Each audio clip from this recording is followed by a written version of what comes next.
മലയാള cinema പ്രേക്ഷകർക്ക് എക്കാലത്തും പ്രിയങ്കരിയായ നടിയാണ് ഉർവശി.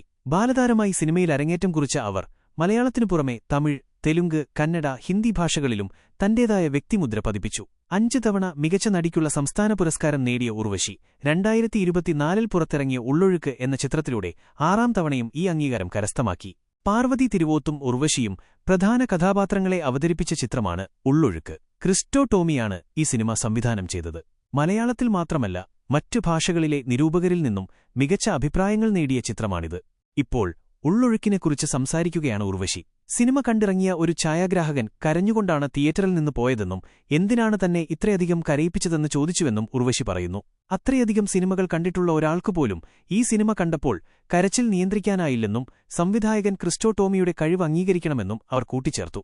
8 വർഷം മുൻപ് 25 ലക്ഷം രൂപ സമ്മാനം ലഭിച്ച തിരക്കഥയാണ് ഉള്ളൊഴുക്കിന്റേതെന്നും അതുമായി ഇത്രയും കാലം കാത്തിരുന്ന ക്രിസ്റ്റോയുടെ ക്ഷമയെ അഭിനന്ദിക്കണമെന്നും ഉർവശി പറഞ്ഞു. കൈരളി ടിവിക്ക് നൽകിയ അഭിമുഖത്തിലാണ് അവർ ഈ കാര്യങ്ങൾ വെളിപ്പെടുത്തിയത്. ആ സിനിമ കണ്ടിറങ്ങിയ ഒരു ക്യാമറാമാൻ കരയുകയായിരുന്നു. അത്രയധികം കലാകാരന്മാരെയും സിനിമയെയും അറിയുന്ന ഒരാൾ വന്നിട്ട് എന്നോട് ചോദിച്ചു, ചേച്ചി, എന്തിനാണ് എന്നെ ഇങ്ങനെ കരയിപ്പിച്ചത്? ഞാൻ തിയേറ്ററിന് പുറത്തു നിൽക്കുകയാണ്, എല്ലാവരും എന്നെ നോക്കുന്നുണ്ട്.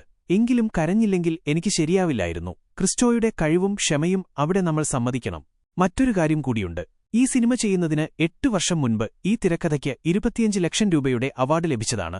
എന്നിട്ടും 8 വർഷം കാത്തിരുന്നാണ് അദ്ദേഹം ഈ സിനിമ പൂർത്തിയാക്കിയത്. ആ സംവിധായകന്റെ ക്ഷമയൊന്ന് ആലോചിച്ചു നോക്കൂ, ഉർവശി പറഞ്ഞു.